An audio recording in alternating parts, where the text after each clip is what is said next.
we are stuck with a solution to a problem that was never ours to solve. Originating from deep inside the Rocky Mountains, transported through the power of the internet, and arriving inside your tiny earbuds. It's the Appraiser Coach Podcast, helping appraisers increase their efficiency, quality, and make more money. Here's the guy who makes it his life's mission to create value for real estate appraisers nationwide. Your host and the Appraiser Coach, Dustin Harris.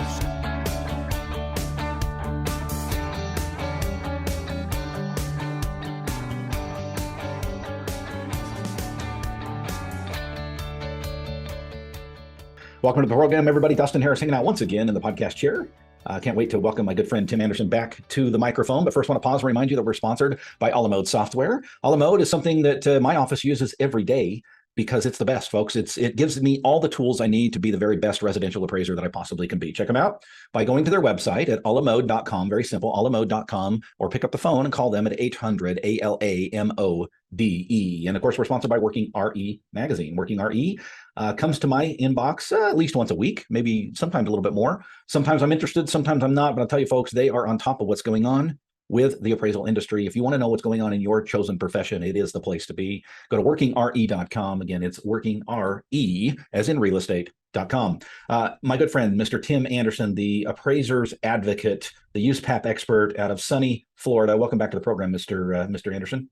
Dustin, thank you. I appreciate it. It's good to be with you again. I appreciate it. And yes, as we take this, it's extremely sunny and hot outside. Yes, even though it's October. Well, yeah, we were talking before the program. We are recording this in October, and I'm a balmy 33 degrees outside my window. And you say you're 85? Yeah, about 85 degrees. I'm not jealous. Not at all.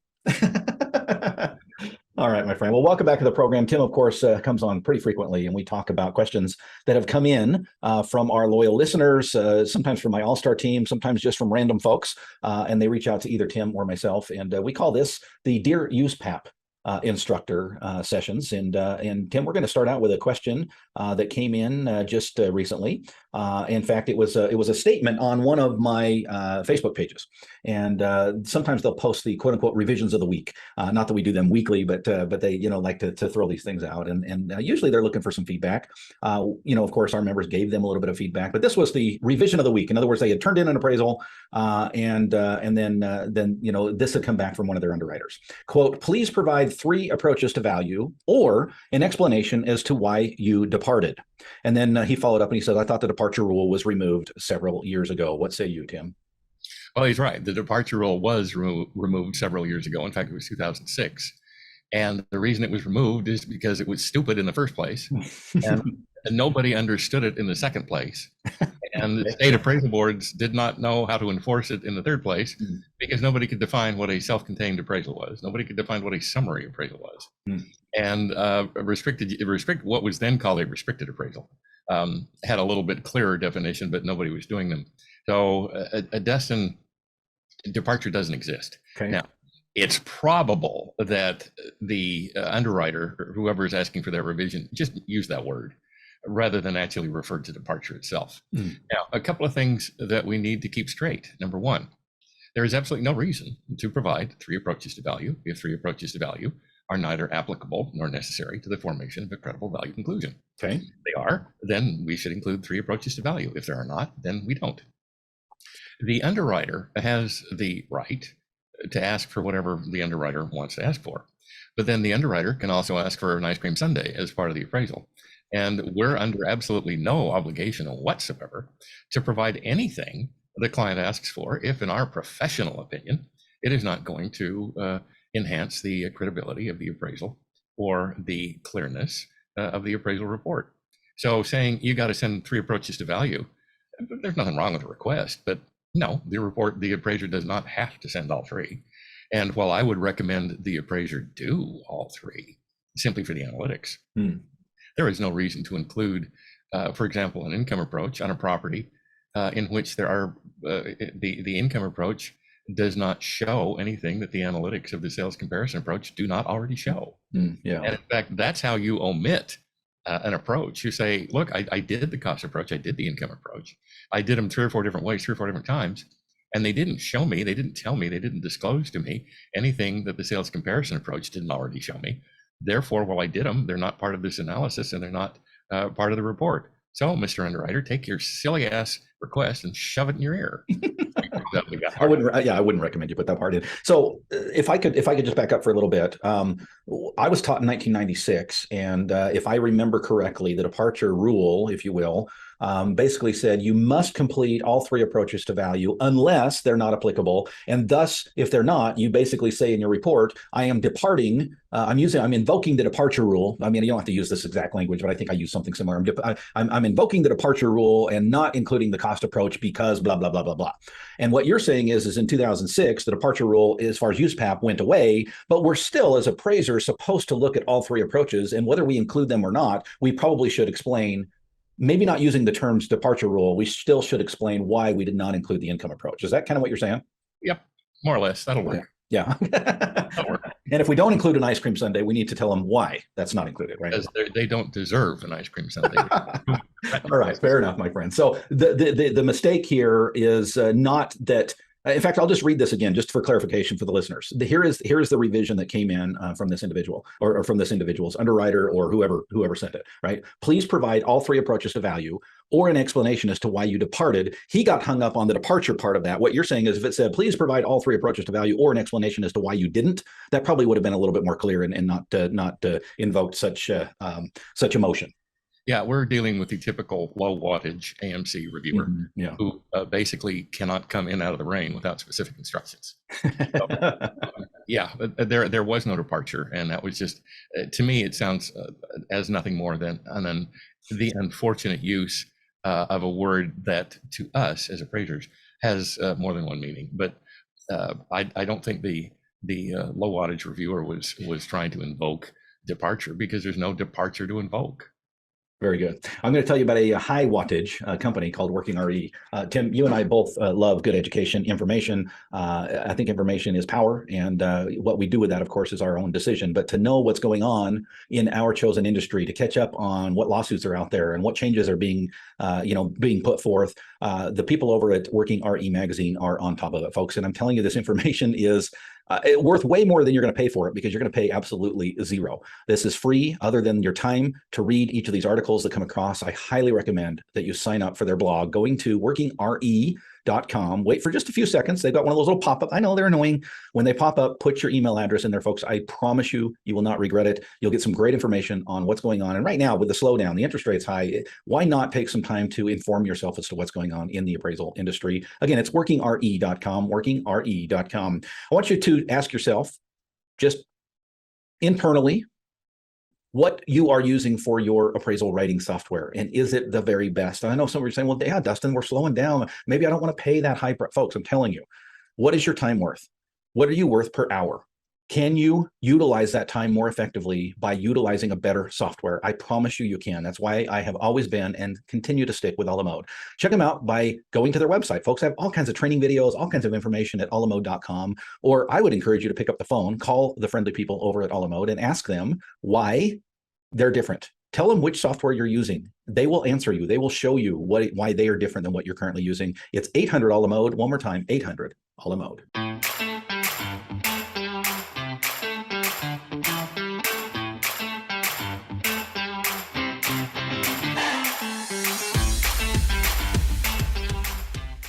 And we're back with Mr. Tim Andersen, the appraiser's advocate. Tim, it's an unusual name. What do you do for appraisers? Dustin, by the way, that unusual name is one you thought up, so I have to give credit. I don't know about that. Where credit is due. Dustin, I advocate for appraisers in the fact that way too often appraisers receive blame for things they've done wrong that, yeah, they did it wrong, but they did it wrong because they didn't know the right way to do it. There was no conscious effort on their part. They didn't wake up and say, oh, let's see, I got to go to the store. I got to drop the dog at the bed. I got to screw up an appraisal. I got to go to the gym, and then I got to inspect 1, 2, 3, 4 Elm Street. That doesn't happen. So my advocacy is helping appraisers to understand what it is they're supposed to do, how to do it, and then even more importantly, why they do it. And when you understand why you do something, then when somebody says, well, why did you do that? You can explain it. And the problem that a lot of appraisers have is not that they don't know what they're doing, but they don't explain it well. And as a result, questions come up. And when questions do not come up, things tend to go a lot faster. So I work with appraisers to get to the point where they anticipate and answer questions so that those questions don't have to come up. Love it. Speaking of questions, I've got a question for you, Tim. This is from Brock. And again, folks, this is the Dear USPAP instructor. This is not necessarily related to USPAP, but I don't know that I know I've talked about this on the program before, but I don't know if you and I have really talked about PAREA. And the question, again, comes from Brock. He's not an appraiser, by the way. He says, I'm wanting to become an appraiser, but I've not yet started looking for a mentor. My state has indicated it will be adopting PAREA, P-A-R-E-A, soon. He says there's no actual date given. Would you wait or go the traditional route? Tim, let's start with, what is PAREA? Okay, it stands for Practical Applications of Real Estate Appraisal.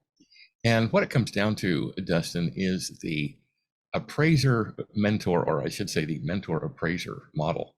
Well, the ideal, quite frankly, has not worked. The reason it has not worked is because we have way too many supervisors and far too few mentors. So as a result, well, when I got started back in the appraisal business, even though I came from the brokerage end of things, so as a result, I had a background in appraisal. My training was, there's your desk, there's your phone, there's the street, you're on your own. Right. A lot of us had that kind of training. Not me. My dad was awesome. No, your dad did it right the first time. Yeah. So as a result, there are a whole lot of appraisers out there, Dustin, who came up through a supervisor who didn't supervise and a mentor who didn't ment.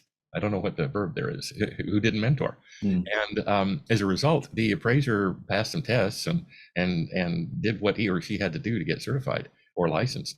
And then, but that basically stopped at that point. So the appraisal industry has been looking at a long time at the supervisor trainee model and realized that it didn't work. So, okay, what works? Well, there was a lot of backing and forthing, and then the Appraisal Foundation basically came up with the broadest possible outlines of PAREA, and then some private entrepreneurs have taken that challenge and have expanded on it. And basically, what PAREA is it doesn't replace any qualifying education, any QE. You have to get your QE out of the way first. Okay. But then, rather than run around hoping to find a mentor and then hoping to find a mentor who has a clue, there will be further education. And that education is, as the title implies, practical education rather than theoretical education. And by practical application, it means that somebody puts you in a car and takes you out and you measure a house. And you understand that 2x4s are, most 2x4s go vertically and relatively few of them go horizontally. And you understand building systems. And you look to see how insulation is put in, and you look to see what site improvements are. And you watch the contractors dig the footers and pour the concrete foundation, et cetera, et cetera, et cetera. And then your supervisor works with you, or, excuse me, the entity offering PAREA, which again is typically an independent entrepreneur, works with you very closely on, for example, calculating adjustments. First of all, way too many appraisers, and quite frankly, way too many AMC reviewers, again, low wattage, dim bulb, just assume that if there is a difference between the subject and a comp, there has to be an adjustment. And that's just flat not true. Right. Well, first of all, Dustin, you have to understand when an adjustment is even necessary. A lot of reviewers, again, dim bulb, low wattage, a lot of AMC reviewers think that just because there's a difference between the subject and a comparable, there has to be an adjustment, and that is just not true. It is up to the appraiser to look at the market and see if this difference is a one-time occurrence, which doesn't mean anything, or if in isolating that difference, it's possible to see that the market is charging for it or not charging for it. Then at that point, an adjustment has to be made. So your first step is, does the adjustment need to be made? Yes or no? If the answer is no, stop. You don't need to make an adjustment. If the answer is yes, then your next step is, okay, how much? Then the problem is, for some reason, we're taught that, okay, you take two sales that are same, all except for their square footage, and then you subtract the bigger one from, or the little one from the bigger one, and it gives you $85 a square foot. Boom, you're done, move on. And that's just not true. You've got to come at any adjustment, any difference, the way the market comes at it. And because the market is composed of numerous different people under numerous different influences, then you've got to come at your adjustments from numerous different directions and then reconcile the difference between them to get the adjustment that you feel is that you conclude is the most market oriented. So this is the help you're going to get from your supervisor. Now you say, well, what's the difference? That's what happens now. Aha, that's not true. Here's one of the big differences with PAREA. There are independent subject matter experts. And in full disclosure, for one state PAREA program, I am a subject matter expert. Okay. The subject matter expert sits down with the candidate in a Zoom meeting. It's not one-on-one, but sits down with the candidate and goes through with the candidate what the candidate is supposed to know up to that point. And if the candidate just doesn't know, then the SME tells the manager of the program that particular trainee just is not up to snuff yet. Therefore, that trainee either drops out of the program or goes back to the beginning of that module, to the beginning of that quadrant of information they're supposed to learn, and relearns it, and then goes back up before the SME to show that he or she has quote unquote passed. So this is not just sitting in a chair, putting your butt in a chair for 7 hours and getting credit as soon as the class is over. There are actual exams. You have to pass verbal tests. You have to show somebody else, somebody who doesn't have an interest in your progress, that you are making progress. So if you don't mind, Tim, I just some clarification, because one of the complaints that I've heard from other appraisers about PAREA, and I think there's a lot of good that can come from this, especially from individuals. And I've had several clients, Tim, that have, tell you what, horror stories about the way that they were trained. I mean, worse than what you describe as kind of a joke to begin this with, right? And maybe it was true, I don't know. But the point is I've had clients that I would flat out, and I don't think I'm exaggerating here, I would call it abuse the way they were trained. I mean, it was that bad. So I think PAREA can help in that situation for sure. But one of the complaints has been the practical, the practical application.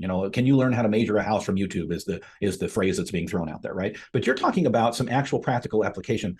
Help me to understand. And I'm one of those dim-witted bulbs that need, explain it in kindergarten language here. How does that happen if this is an online training? How is the potential appraiser, the trainee, if you will, getting practical application? Okay. Dustin, yes, some of it is online without question, but then some of it is absolutely practical.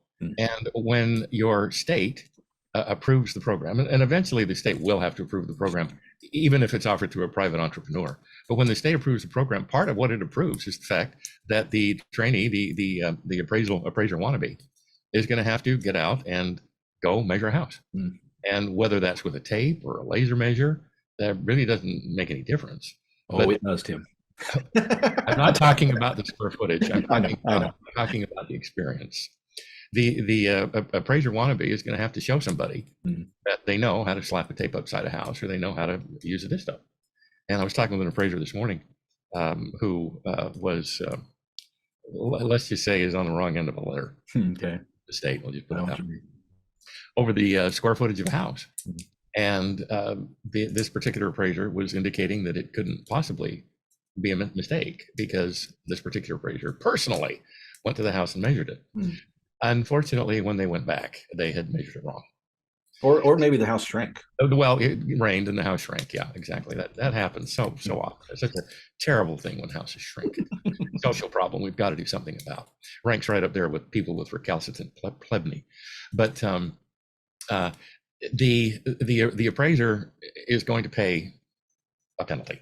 And it's basically, there was no intent there. Nobody got up to, oh yeah, it's Tuesday, let me do something stupid. Right. But the appraiser, for whatever reason, made a mistake. Now, is it for training? Possibly. Is it carelessness? Possibly. Is it lack of due diligence? Possibly.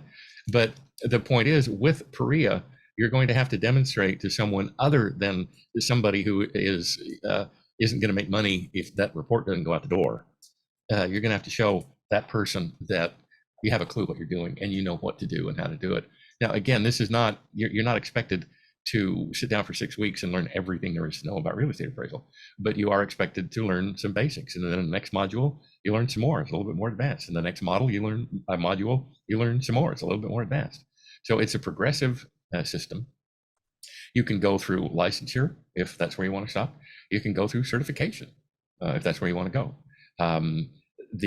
I'll be completely honest and upfront. This is time consuming, and so far it ain't cheap. And those are two really big complaints that have been labeled against real estate appraisal in general. It's too time consuming to become an appraiser, and it's too expensive to become an appraiser. And those problems at this point, have yet to be, how shall we say, ameliorated. There are those offering scholarships, which will lower the cost significantly. But from a time standpoint, that's going to be tough to shorten, Dustin, because people can learn only so much so fast. And we're not artificial intelligences. We do not learn at the speed of light. Right. So, some of us learn very quickly. Some of us need a little motivation along the way. As someone who needs a little motivation along the way, I can say some of us need a little motivation along the way. So there are a whole lot of smart people in the United States right now working on this issue. Okay. And the issue will fall to those intellectual efforts, but it probably won't fall terribly quickly. And given the political climate in which we currently find ourselves, there may be some political opposition as well. But you and I will talk about that privately off the air. We will not get into it in public. I appreciate that. So just a couple of quick questions before I let you go, Tim. Maybe they're quick. You said something like the states will have to adopt this, because I've heard other appraisers say, maybe my state won't adopt this. Is it possible that there's going to be states that say, you know what, screw that. We like the old internship model, and we're going to stay with it. Yeah, they have every right to say that. And in fact, some states have flat outright accepted it. Say, yeah, whatever these folks come up with, we're gonna accept. Other states have said, well, no, you still got to spend a little time one-on-one with a supervisor. So it will accept part of the PAREA education. And then there are finally some states that have said, what's PAREA? Yeah. So as with anything political, as with anything that has to go through 55 separate jurisdictions, there are some states that are going to jump all over it, some states that are just going to get their feet wet in the shallow end, and some states that are just going to wonder what's going on. And last question is to back into a corner a little bit. I think I kind of understand your answer, and I'm pretty sure I can guess what your answer is going to be. But just to get you on the record, Tim, is this a positive thing for the appraisal industry, or do you think it's a negative? I think it's a positive. Obviously, let me say it's a positive on balance. Okay. Are there some negatives? Yeah, the time and the money. Yeah, but again, and Dustin, I'm getting on my soapbox, and what I'm going to say is not a secret to you, but state certification has been an absolutely complete, total, textbook, classic, dismal failure. It has not done one thing to improve real estate appraisal, improve the real estate appraisal profession. It has not done one thing to make it easier to get a mortgage. It hasn't done one thing. It was a total political reaction to something that was not the appraiser's fault to begin with. Okay. Yeah, so, the SNL crisis. Yeah. So we are stuck with a solution to a problem that was never ours to solve. So PAREA is, in one sense, an attempt to overcome that cowl of failure which has been thrown over real estate appraisal education. There is great education out there. There are great educational providers. There are great classes. Then there are others that aren't.